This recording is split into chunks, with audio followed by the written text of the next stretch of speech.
Greetings, traveler. Did you know that most game studios lose 95% of their profit? Where does all this money go? Does it all go into salaries? Does Steam take it all? Does the publisher just put it all in a big bag and run away with it? And just to be clear, revenue is all the money you get from the sales of your game.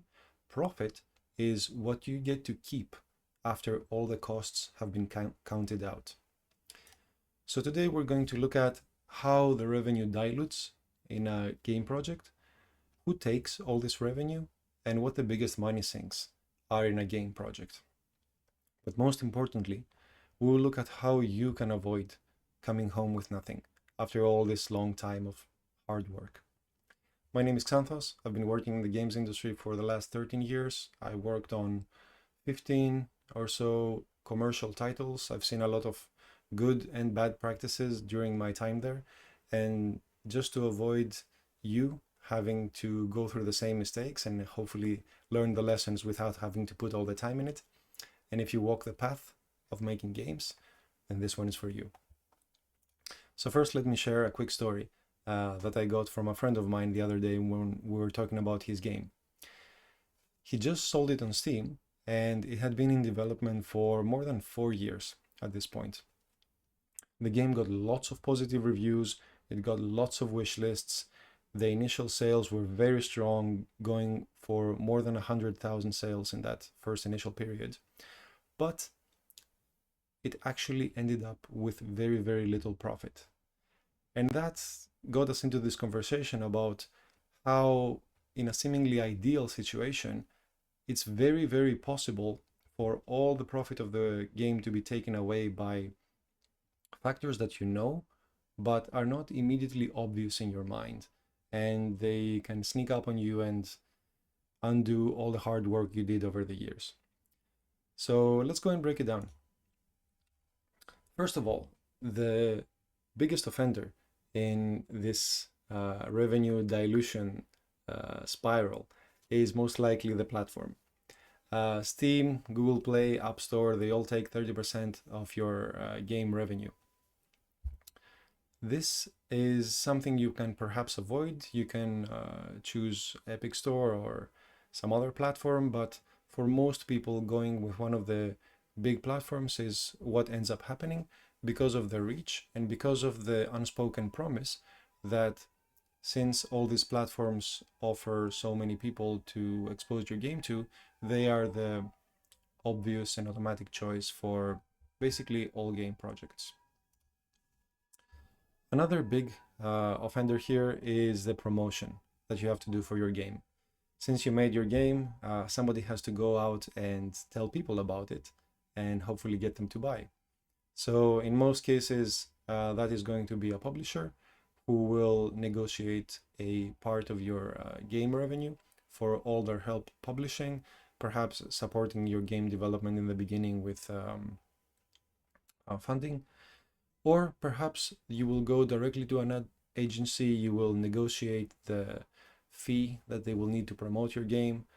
Maybe it's going to be a fixed fee, maybe it's going to be a percentage, maybe it's going to be both based on their performance.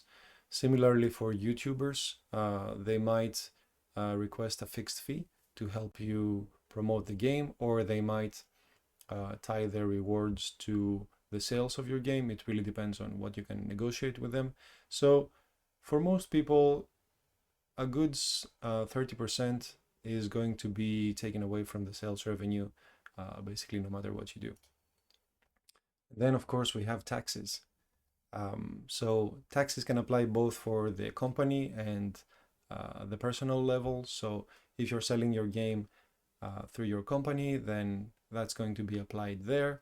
And then if you're taking a salary out of the company, then the taxes will be applied again. Or if you're selling the game you as an individual person, then again taxes apply. And of course, taxes don't apply on the revenue level, they only apply to the profit part, so what you actually get to keep after all the costs.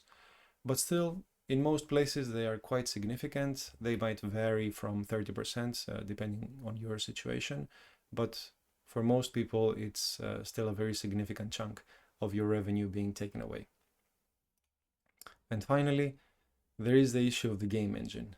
So 5% for Unreal at this point. Unity, I think, is doing 2.5% with some additional based on installs and sales and so on.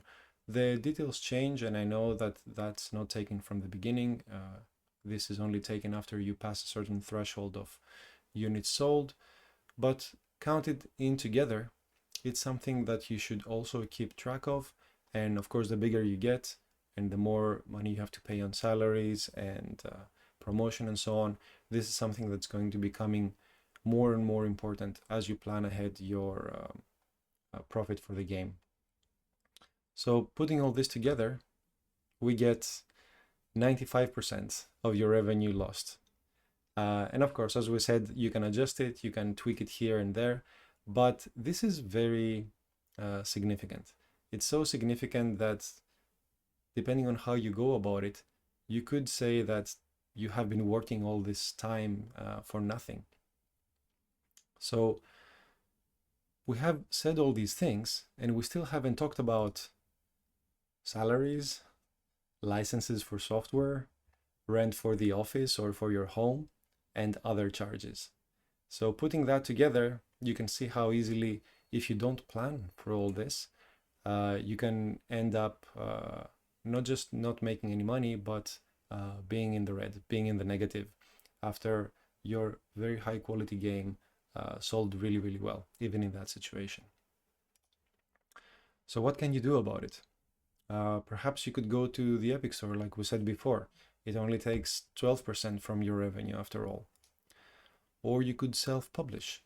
It's free. You don't need anyone to do it. You can just go and do it. You could move yourself or the company to a tax haven. It's perhaps not going to take any tax away from your sales, but that has its own complexity and its own challenges. And there's a question if you want to live in that place or work in that place as well. You could also not use one of these big engines and go with something else, something free to use, something that has better terms, and that itself will present its own challenges, but it has its own upside as well. Finally, you can just do it all yourself. Why spend money on employees and outsourcing if it's what's taking away all your profits? Why not just do it all yourself and keep it all yourself? That could be quite lucrative as well. Maybe these things are the way forward. But the point here is that now that you know all these things, you have a very clear idea in your mind about what everything costs and where most of the profit of the company is going to be diluted in. And it's not exactly the same numbers for everyone out there, and your situation will of course vary. But now that you know all these things, you can do perhaps the most important thing to keep things in the easy mode and plan wisely. So I hope this has been helpful for you. This is just a quick way to keep it in your mind without going too much into the details and having a clear image about what you can expect from the project. And if you know someone who is going through the same phase right now and is planning ahead or had a big release but didn't have the profits they were looking for, perhaps share it with them and help them get the just reward for all the hard work they put in. So thank you for your time and have fun.